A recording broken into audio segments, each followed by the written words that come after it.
Panginoong Hesukristo ang siyang minamahal ng Diyos Ama, at ganun din naman ang Panginoong Hesukristo ay minamahal sila, at sabi doon, ihahayag ko sa kanila ang aking sarili. I will show myself to them. Di ba? Grabe po, di ba?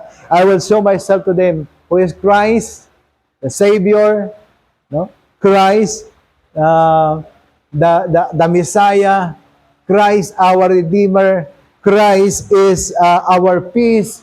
Christ is our hope. Christ, napakarami pong attributes ni Christ. Sabi niya dito, I will show myself to them that follow and obey my commandment. Ibig sabihin, nakatitiyak tayo that as we follow, obey, and obey His commandment, nakatitiyak tayo that God, kung hindi man instantly, kung hindi man biglaan, but gradually He will show and reveal Himself to us para lalo natin siyang makilala. Amen? Ano po yung susi? Keeping His commandment. And what is His commandment? Go and make disciples of all nations. Glory to God. Pangatlo po, earthly blessings. There is a special joy that also promised to the soul winner. Meron na pong special na kagalakan na pinangako din sa mga soul winner. Psalms 126, verse 6 and 5. Ano pong sabi doon? Those who sow with tears will reap with songs of joy. And those who go out weeping and carrying seed to sow will return with songs of joy and carrying sheaves with them. Hallelujah. So napakaganda po, no? Special joy that has been promised to the soul winner. Sabi doon, sila na mga nagtatanim, those who sow with tears, na nagtatanim na merong dalamhati or pagtangis sa kanilang mga mata. Sabi doon, those who sow with tears, sabi doon, they will reap with songs of joy. Sa kanilang pagtatanim, no, habang tayo po ay nagsishare ng gospel, di po ba, minsan meron pong disappointment. As we share the gospel, sometimes there were a disappointment, discouragement, sometimes the rejection na experience po natin. Masakit po siya. And sometimes because we experience such circumstances, ayaw na nating itry uli. Ay, nadala na ako kasi yung sinirang ko dati, no? Pinagbagsakan ako ng pintuan. Kaya hindi na uli ko magsishare. Pero ito po yung pangako ng Biblia sa atin as we obey His commandment of sharing the gospel. Sabi doon, sila na mga nagtatanim ng merong dalamhati, merong pag-iyak, because we are sowing with tears. Merong pagdalamhati, no? Merong mga sakripisyo tayong ginagawa. In order for us to sow seed, no, to share gospel, sometimes magsasakripisyo tayo, kinakailangan tayo mag-adjust sa oras ng mga tao na gusto nating sharean. So tatanungin sila, ano ba yung oras na libre mo para pupuntahan kita para mag-share ako sa iyo? Hindi sila yung susunod sa oras natin eh. O pwede sabihin mo sa kanila, pwede ba magkita tayo mamayang alas 9 ng gabi? Hindi po eh. Kundi tayo yung magtatanong sila, we will, as we sow seed, we will take extra sacrifice for them para ma-share natin yung gospel. Anong araw yung free mo? Anong araw yung libre ka? Anong oras yung libre ka sa araw na yan para makapag-share ng gospel sa'yo? No? Ano yung gusto mong merienda? Mag-merienda tayo at the same time, habang nagme-merienda tayo, nagsishare ako ng gospel sa'yo. Kahapon po, meron akong sakay na dalawang young professional. And I was blessed with them because along the way, as we travel, na-sense ko yung isa is from CCF.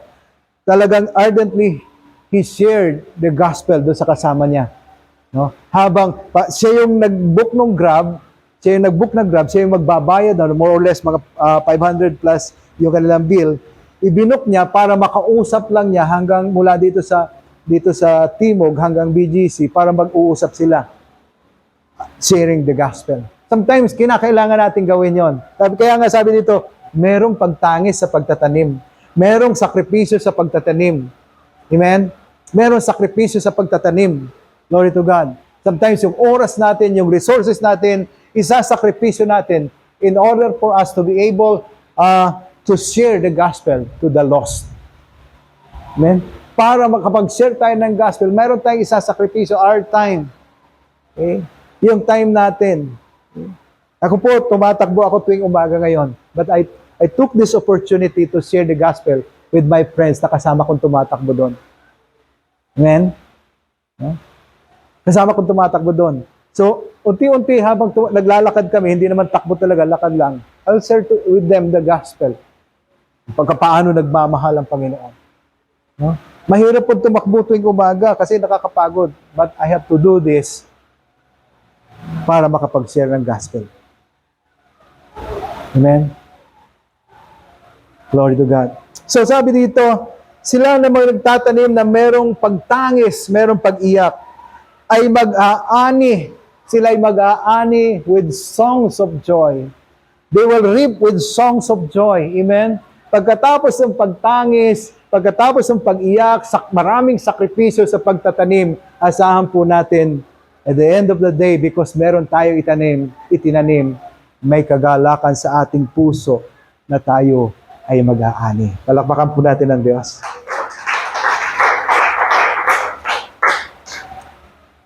Another one, earthly blessings. Sabi po dito, a soul winner will be rewarded in heaven with crown of rejoicing. Earthly pa lang ito, but in this life, we have the assurance that God will reward us with crown of rejoicing as we participate in the works of soul winning. Sabi po doon sa Philippians chapter 4 verse 1, sabi po ni Pablo, therefore, my brothers and sisters, you whom I love, I long for you, my joy and crown, and I stand firm in the Lord in this way, dear friends. Si Pablo po yung nagsasabi sa mga taga-Philippians.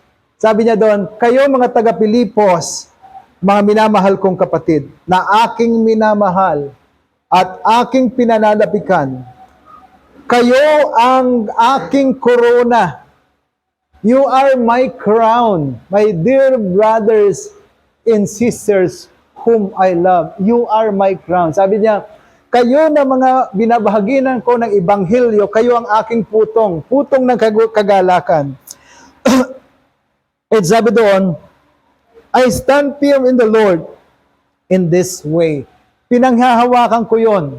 Sabi ni Apostol Pablo, na kayo, dahil naniwala kayo sa Ebanghelyo ni Kristo na ibinahagi ko sa inyo, ngayon kayo ang kumakatawan na corona or putong ng kagalakan sa akin. You are my crown of rejoicing. At sabi doon sa Thessalonians chapter 2, verse 19 to 20, for what is our hope, our joy, or our crown, in which we will glory in the presence of our Lord Jesus when He comes. Glory to God. Is it not you? Indeed, you are our glory and joy. Sabi din niya doon sa Thessalonian, you are our crown. You are our crown of rejoicing. You are our crown of glory. Glory to God. Amen. So, makita po natin dito na yung, di ba, pinag-usapan natin dati, yung parang yung ratio, last Sunday, the ratio of the workers and yung pong mga anihin in the field, napakalayo. Kukunti ang mag-aani, napakalawak ng aanihin. Sa ating pong pagbabahagi ng salita ng Diyos, maaari pong do sa hundreds or thousand na binabahaginan natin, maaari pong isa lamang yung tatanggap sa ating binahagi at mananampalataya sa Panginoon. Pero sabi po dito, yung isa na yon na tumanggap at nanampalataya sa Panginoon dahil sa pagbabahagi ng atin na salita ng Diyos sa kanila, will be our crown of rejoicing. Na-reject ka sa 999, but there is one who accepted and believed in the Lord Jesus Christ. That one is your crown of rejoicing. Amen? That one is the crown of your crown of rejoicing. And the heaven acknowledge that crown. Sabi po ni Pablo, pinanananganan ko ito, tinitindigan ko ito, na kayo yung aking putong ng kagalakan dahil nanampalataya kayo sa salita ni Kristo na ibinahagi ko sa inyo. Kahit na-reject tayo ng 999, but there is one who accepted Christ and believed in His gospel and made Christ as His Lord and Savior.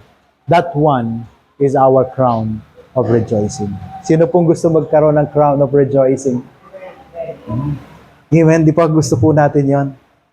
Pag pinag-usapan po yung napakalawak, tawag dito, yung lawak ng anihin, no? Yung complexity of the harvest field, napakalawak. Dito lang sa atin, di ba? Ilan po yung population dito pong phase 8? Dito po more or less, dito sa phase 8 lang. Siguro bahagi lang ito ng North Fairview. There are mga 5,000 families dito. Tanungin natin, sa 5,000 times 3, tatlo na lang bawat pamilya.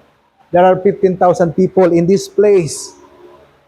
Ilan po tayo dito na Kristiyano? Yung ratio natin, in contrast with them, itatapat natin sa kanila sa 15,000 or say 20,000. Kasi matagal na po yung survey, yung census na yun na ginawa namin dito. Ngayon po siguro mga 20,000 na. Or baka mahigit pa. Diba? The complexity of the harvest field is so wide. Pero hindi po yung tinitingnan ng Diyos eh. For us to have a crown of rejoicing, sige, share the gospel. 999, yung pang 1,000 tumanggap kay Kristo at tinanggap si Kristo bilang Panginoon at tagapagligtas. That is our crown of rejoicing. Amen. Yun po yung binibilang ng Panginoon. Hindi yung 900 at 999 na nag-reject sa atin. Amen. Glory to God. Hallelujah. Now, let us talk about the heavenly blessings. Pinag-usapan po, earthly blessings pa lang yun, ha? Heavenly blessings for the soul winner. Sabi po doon, the faithful soul winner will receive honor and rewards from the Savior Himself when He comes. And Jesus will say to them, to the soul winner, Matthew chapter 25, verse 21, well done, good and faithful servant. Well done, good and faithful servant.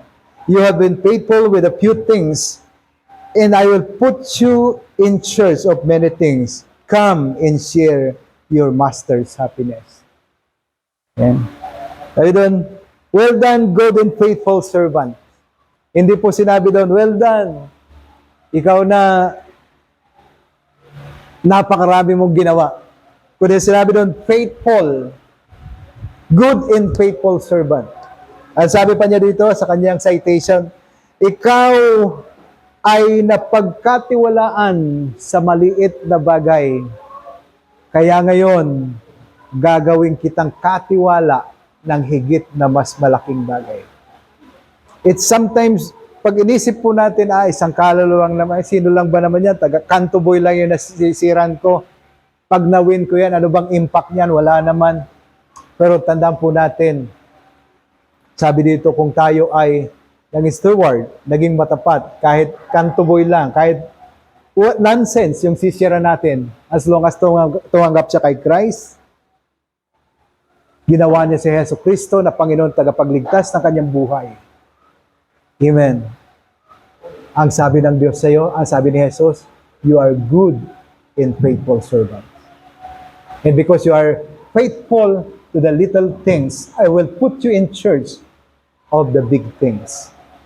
Amen? Naging matapat tayo. Minsan, sino ba yung sisiran ko? Sino ba yung aking babahaginan? Sino ba yung aking iimbitahin? Sino ba yung aking dadalhin sa harapan ng Panginoon? Sa kapipili natin kakaisip kung sino yon, minsan na-miss na natin yung opportunity. Minsan, yung palang tambay doon sa kanto natin, yung pala yung kinangangailangan ng salvation. No? We miss the opportunity because we are looking for somebody na akala natin magbibigay na malaking impact sa kaharian ng Diyos. Pero sabi po dito, kahit yung maliit na bagay will bring impact to the kingdom of God. If we will become faithful to the little things, sabi po dito, God will put us in church of bigger things. Glory to God. Sabi po doon, God said to Prophet Daniel that this heavenly glory would especially be given to the soul winner. Sabi po doon sa Daniel chapter 12 verse 3, those who are wise will shine like the brightness of the heavens, and those who lead many to righteousness will shine like a star forever and ever. Ito, siya na matalino ay magniningning katulad ng liwanag ng kalangitan. Amen? Siya na matalino, those who are wise will shine like the brightness of the heavens. At karugtong po nun, that those who lead many to righteousness, sila na mag-aakay sa marami patungo sa katuwiran. Ano pong sabi doon? They will shine like a star forever and ever. Sila'y magniningning katulad ng mga bituin. Kailan? Sabi doon, forever and ever. That is our heavenly reward. Amen? Na kapag tayo nagbabahagi ng salita ng Diyos at nag-aakay tayo ng kaluluwa patungo sa paglilingkod sa Panginoon, patungo sa pagsamba sa Panginoon, patungo sa pagkilala sa Panginoon, sabi doon, tayo ay magniningning higit sa kaningningan ng mga matatalino. Sabi doon, the wise will shine like the brightness of heaven. But those who lead many to righteousness, they will shine like a star forever and ever. Sila'y magniningning katulad ng butuin pang walang hanggan. Glory to God. Pang walang hanggan. Ibig sabihin, ganun tayo tinitingnan ng Panginoon. Na kapag tayo ay nakikibahagi sa pagbabahagi ng salita ng Diyos at sa pag-aakay ng kaluluwa patungo sa Kanya, tayo ay nagniningning at pagniningningin ng Panginoon sa Kanyang paningin sa pangwalang hanggan. Finale, application to life and reflection as we end today. Soul winning. Ito pong ating location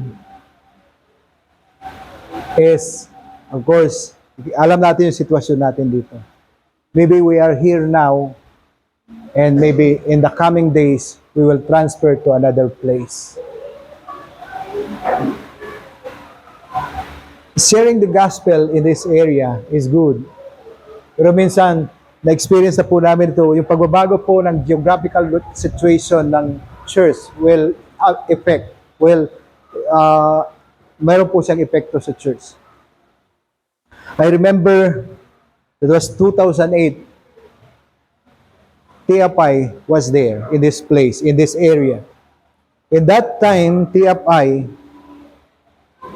ay nagkaroon po ng maximum talaga na membership dito sa community. Talagang marami. But eventually, because yung lugar na aming ino-occupied ay hindi sa amin, nag-end yung contract, nag-transfer kami sa Ever, sa Capitol, sa Ever. And it affected the community. Hindi sila nakasama doon. Hindi sila nakasama doon because nung una, pinoprovide namin 3 jeep para lang isakay sila doon. But because of the transportation, so hindi rin sila nagtagal. And so on and so forth, magaganong pangyayari. It happens because we are just focusing in this place. That this is our community. And ganun din gagawin natin. This is our community and we will focus on this. Pero, let us not neglect the people in our own community. Kahit isa lang doon sa community nyo, mawin ninyo for Christ, madala nyo kasama nating naglilingkod dito, will bring honor and glory to God. Amen? Kahit isa lang sa community. Halimbawa si Ate Luz, nakawin doon sa Amparo, isa, na isama niya dito, nagsasakripisyo siya, isasakay niya doon sa kotse niyang malamig every Sunday para makarating dito. It brings